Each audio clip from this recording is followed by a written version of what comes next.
मार क्यों रहे हो? मारा क्यों आपने? अरे उसको बोलोगे ना, आप मारा क्यों उसको?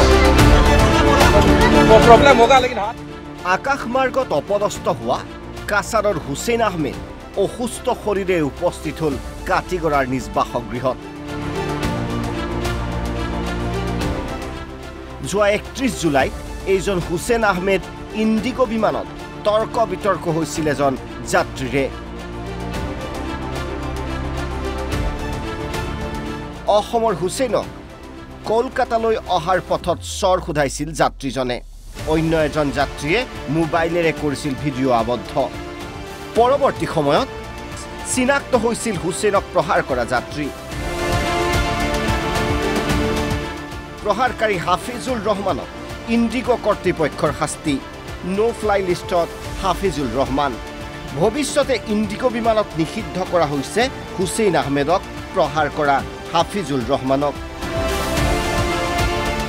কিন্তু ইয়াৰ মাজতে হঠাৎ অন্তৰ্ধান হৈ পৰে হুছেইন আহমেদ। অৱশ্যে বৰপেটা ৰোডৰ ষ্টেচনত উদ্ধাৰ হয় হুছেইন আহমেদ। অত্যাচার করছে, মারাধরা করছে, এইটা দুঃখ আর কিছু কারে কইয়া কি করবো, তো আল্লাহর কাছেই বলছি। এরপরে থাপ্পড়টা মারছে, মারার পরে মানুষটা তো হ্যাং হয়ে গেছে। ট্রানজাকশন না কানেকশন কানেকশন কানেকশনই কানেক্টিং ফ্লাইট ছিল। এখানে 7 ঘন্টা হোক 5 ঘন্টা হোক যে টাইমটা পাইছে, এই ফ্লাইটটার তার জিম্মাদারি ছিল ইন্ডিগোর, তারে যেন ফ্লাইটটা ট্রান্সফার করিয়া দেওয়ার জন্য।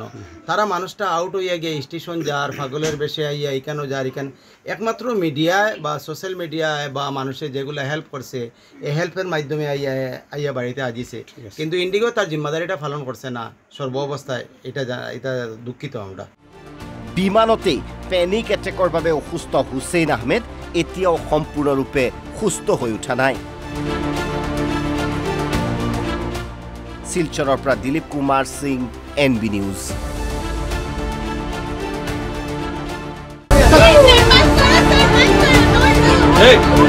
मार क्यों रहे हो? मारा क्यों आपने? अरे उसको बोलोगे ना, आप मारा क्यों उसको? वो प्रॉब्लम होगा लेकिन हाथ আকাশমাৰ্গত অপদস্থ হোৱা কাছাৰৰ হুছেইন আহমেদ অসুস্থ শৰীৰে উপস্থিত হ'ল কাটিগড়াৰ নিজ বাসগৃহত। যোৱা ৩১ জুলাইত এইজন হুছেইন আহমেদ ইণ্ডিগো বিমানত তৰ্ক বিতৰ্ক হৈছিল এজন যাত্ৰীৰে। অসমৰ হুছেইনক কলকাতালৈ অহাৰ পথত চৰ সোধাইছিল যাত্ৰীজনে। অন্য এজন যাত্ৰীয়ে মোবাইলেৰে কৰিছিল ভিডিঅ' আবদ্ধ। পৰৱৰ্তী সময়ত চিনাক্ত হৈছিল হুছেইনক প্ৰহাৰ কৰা যাত্ৰী।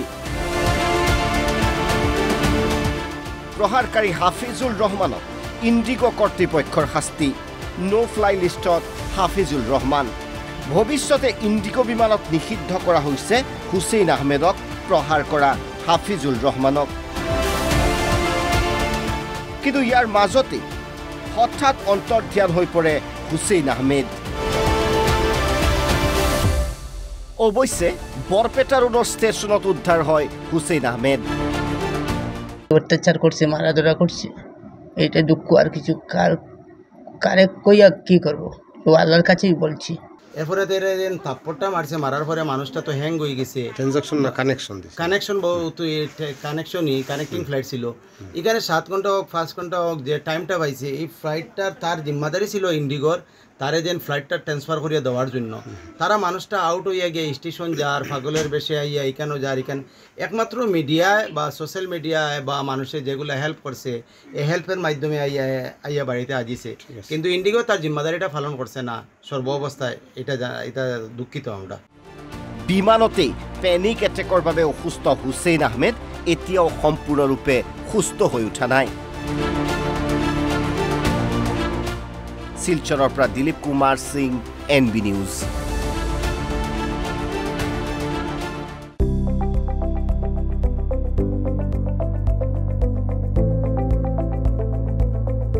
NB নিউজ, সহজ সৰল ভাষাত নৱভাৰতৰ কথা।